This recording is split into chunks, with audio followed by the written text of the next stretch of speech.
Welcome into Mac and Mose. Andy McNamara, joined by the editor-in-chief of GoDucks.com, Rob Mosley. We're here to preview Oregon's last non-conference game of the regular season. It is a big road contest in Lincoln, Nebraska, as the Ducks, the number 22 Oregon Ducks, travel to face the Cornhuskers in Nebraska. Big theme this week is Oregon going up against a Mike Riley coach team. He is now in his second year at Nebraska after replacing Bo Pelini. And a lot of the discussion, and a lot of this I think is coming from media maybe closer to the Nebraska program, is how now Mike Riley has better players all of a sudden, and that this is going to be more advantageous for him. I see that as a little bit of a shot to him and his program that he had at Oregon State, which while they didn't have the best of success against Oregon, they still produced some pretty good players and some pretty good Civil War games. Yeah, if you just look at draft results and just guys they put into the league. They put some guys into the league. They had some talent.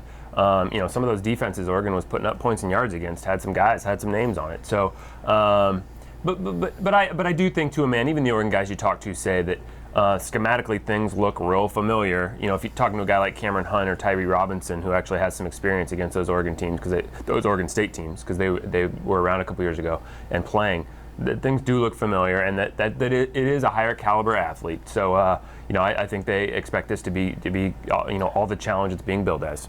This is a big matchup on a pretty nice college football Saturday in terms of matchups. Nebraska comes into this one a slight favorite over Oregon. Both of these teams coming off of convincing victories. I know some people might not be happy with the amount of points that Oregon scored or the amount that they gave up, but they did win both games handily.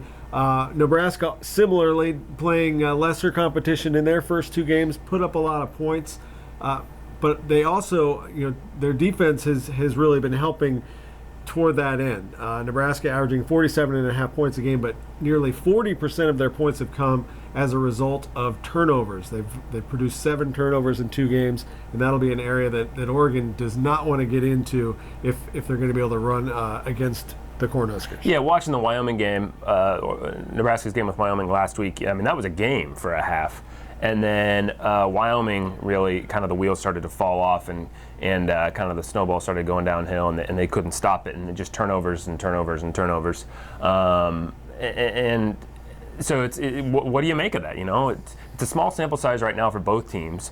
I think this is a game that's going to speak volumes about whoever comes out ahead, whoever wins this game their national profile is going to be raised considerably. And the one that loses is going to have some big questions, or maybe it'll reaffirm some questions they already knew they had going in. But either way, this is two teams I don't think anybody nationally has a great feel for quite yet. On defense, Nebraska a little dinged up on the offensive line. Oregon, very youthful defense, a youthful defense this year in a new scheme under Brady Hoke. So not a whole lot to know really about either team from a defensive standpoint. Offense is a little bit different, however. Nebraska brings back a senior quarterback. Tommy Armstrong Jr. has started a ton of games there. He's a dual threat guy. He's got a really good target in Alonzo Moore, a wide receiver playmaker that's averaging over 30 yards per catch through the first 2 games. Also a threat on Mike Riley's, one of his favorite plays, that jet sweep that Oregon fans are very familiar with.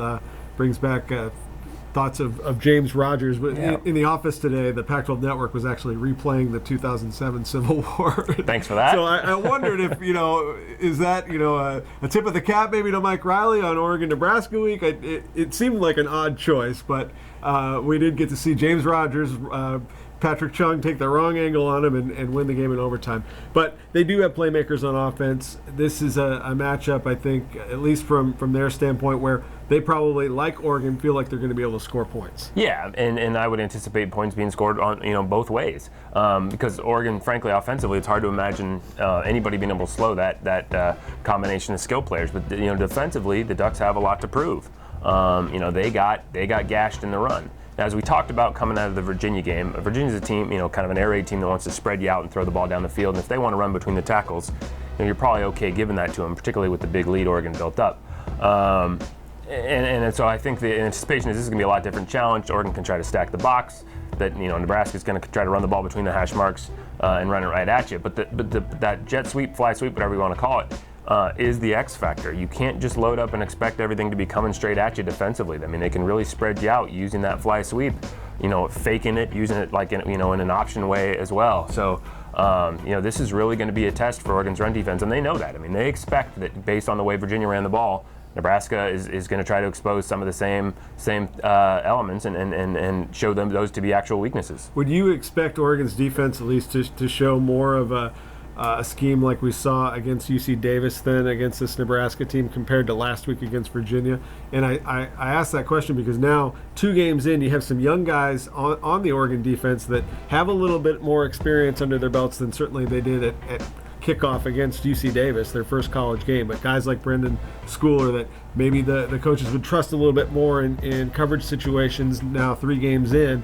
And the way they line up against this Nebraska team, Nebraska ran the ball a ton in their opener. They threw the ball a ton the second time around, but I think everybody feels like it's going to be more of that rushing attack that they're going to at least try to start with against Oregon. Yeah, we've seen a lot of nickel defense in situations that didn't necessarily seem like it called for. It might be 2nd and 5 and the nickel group's on the field because they still anticipated pass the last couple weeks. I would expect the base package to get a lot more work. 3 linebackers, 4 down linemen. And we've mentioned that, Brady Hoke has a thick playbook. There's stuff they've worked on that they haven't shown that they can combat different situations with too. So maybe they have a new wrinkle they want to pull out this week too, because these guys could be so different than the last 2 opponents. So there's a lot of different things to watch for there. But I do think, more just base 4-3, stick to your fundamentals. Make sure you're accounting for that fly sweep. And then trust your secondary, because it's a veteran quarterback, but he's been prone to turnovers in his career. I think he's got some playmakers that he can sort of throw the ball up to and let them make a play. But sometimes that can give your DBs a chance to make a play on the ball too. And a guy like Schooler, Khalil Oliver, I think they earned themselves more playing time with the big plays they made last week. They showed that if there's a ball up for grabs, they can go get it. So maybe they'll have some chances to turn the tide that way. In some of your practice reports this week, you've talked about the offense looking to clean some things up from a penalty standpoint. Also looking to get off to a little bit better start right at the beginning of the game. We've seen the second quarter has been really the money quarter for Oregon. In the first 2 games, they've outscored the opponents by a combined score of 34-0 in the second quarter. But some early punts, some early drops, some maybe not completely confident throws by Dakota Prukup on those first couple series. Against a team like UC Davis or Virginia, that's not going to come back to bite you. But against a more experienced, probably a much more talented roster in Nebraska, those are things that if you're Oregon, you really want to try to take advantage of those early drives and put some points on the board. Yeah, one way to take pressure off Oregon's rush defense is by putting a ton of points on the board early offensively and get it so Nebraska can't just run the ball. Make them try to go for some explosion plays, try to open up, try to throw it. Maybe you can force some turnovers that way. I think the hour and a half before the game for Oregon is going to be really crucial for the Ducks to get out there, take a minute, take it all in. Take in how big the stadium is. Take in how red the stadium is. Mm-hmm. Just get comfortable with that environment. They've played in loud atmospheres, but this is certainly going to be one of those. So just get comfortable with that. Embrace it. It won't be a bad thing to me to look down pregame and see guys just stopping and staring and just sort of getting used to that. So that once the game starts, now you're just playing football and you've come to terms with the conditions that way. Because if they struggle out of the gate and the crowd gets into it, and Nebraska can start dictating pace, they can put a stranglehold on that game, you would think, just in terms of style of play and dictate things in a way that Oregon doesn't want. This is going to be it's going to be obviously a big test for Oregon. I think we've seen different players emerge over the first 2 games. Against Virginia, it was Devin Allen. Royce Freeman, had a big game. Dakota Prukup, very efficient in the passing game. Won't be surprised to see them maybe try to move the ball a little bit to Carrington a little bit more this game. Also get Charles Nelson involved and really sort of take advantage. We've talked a lot about just the number of playmakers on offense, but in a game like this, it just seems like everybody's going to have to play a part to come away with a W. Carrington has a big game in week 1. Devin Allen with the big plays in week 2. Farrell Brown, I think, led the Ducks in receptions last week. So he got a lot of touches. We know what Royce Freeman can do. So kind of Dwayne Stanford with a touchdown reception last week. So they've kind of gotten everybody involved to the point now where if you're a defensive coordinator trying to figure out where the ball is going to go, I think they've already established a couple weeks in that this is going to be a really unpredictable, tough offense to figure out in terms of just how do you pinpoint, where the ball is likely to go. Dakota Prukop was making the point about the luxury of having this many playmakers that, a lot of places you have a guy that he's your go-to guy, and if you need a play, I'm gonna go to that guy. Here he's got 4 or 5. He looks to his left, there's a couple. He looks to his right, there's a couple, and there's a heck of a one behind him. And the defense, as much of a luxury as that is for him, that's a threat to the defense. And they've already shown through two weeks, they've already used all those different guys in all these various ways. And so already, the bag of tricks they've shown, which we know is even deeper, and stuff that they have held in reserve, is really, really impressive. Well, this will be a big one. It'll say a lot, I think, about both of these programs, but it'll say a lot about where Oregon stands this season here in 2016 as they head into Pac-12 play. It is a 12:30 Pacific time kickoff, national broadcast on ABC.